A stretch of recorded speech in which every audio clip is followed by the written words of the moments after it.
Bayada say Adom TV Badwam na ocean health tips simenum 5 minutes and chakra TB the Badwam we share endpoints o matena ye baby ya borum o check o prostate no mema no o banso o kohwa infections akọ na ko check ya rebia nso o mbo ho dawu eboaye ewo apomuden kwanso na wotwi wo a waka ye ho no nkomo no maternal depression a serious issue. Nye obi anfom so awo no nyinsen no musa na ode ne mu antimate kire yade ye pa nene no yaba behwe management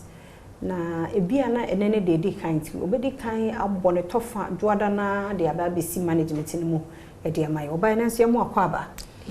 na se pa mfama na wotu ene wo se yenhwe management me pa chawa me da wase na mada ahwefo nso ase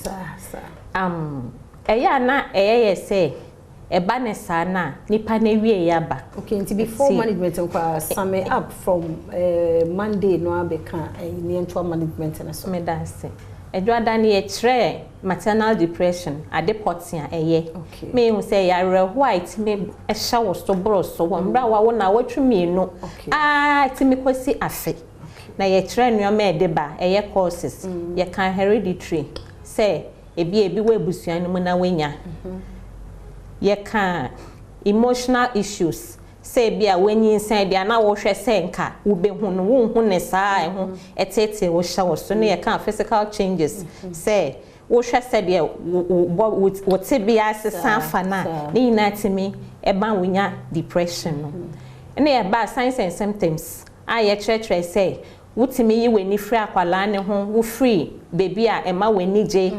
wo ndware wedidi enye wo ndan ye wo mpese woni nipa bekasa wo mpese obi beso akwala ne mu wenum ne nyina eka ho ema ye ho se enuama we wo ya na kyese maternal depression nana wonam mu no okay enti afi ye hu ni se no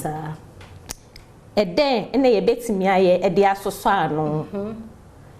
edi kan ye hu say nipa na kwasa ti bi enimu enye pray for me ye nkasa mpa ebo nye first point of call your hospital bra na ye nya assessment ye kasa tre na ye woni ebusuani na ye kasa e de a tre mu say be ya ye be hu say o how ya wakomu eno no interest na wie ya ba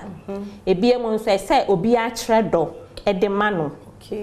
na dia ewe enimu no na chese doctor be hwe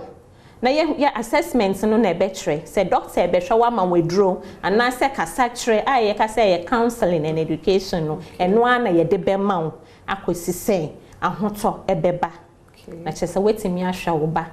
na won so weni age e wo wabra bomu say me ti wo ye no a so obi ko sa ha oni mu a enchese na wie ya no entam na na ye hu sa science na wodan na du no a ede ba hospital a yetimi manage no me pa chawa okay na kokra na they say na ka mental illness just like any other condition and any chronic condition wunya yare na ebe ka say something chronic nti ye betimi manage ama ebedom pempenso obi no won interest sign bia won interest something bia but eno na interest say asietu nti abeka ho kakra betimi awo ho eno nti na say dro na wono ma wo behwe ne ye na wanom say psycho therapy I friend counseling and education nso a wo be koso age say be ya ebeboa wo ama wetimi ade wo ho na we free sa condition okay nti eno yes na obesa wo biem de when you depression eno nchese wo ntimi ho you have your rights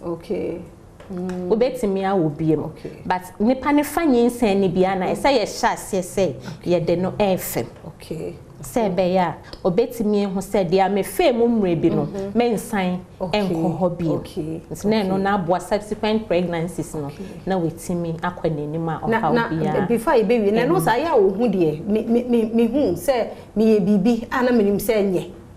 na intime next pregnancy ni ye tumefo amete ase our insight your friend insight into ohu de ekoso bia I just say bia condition no bibi fofra bebom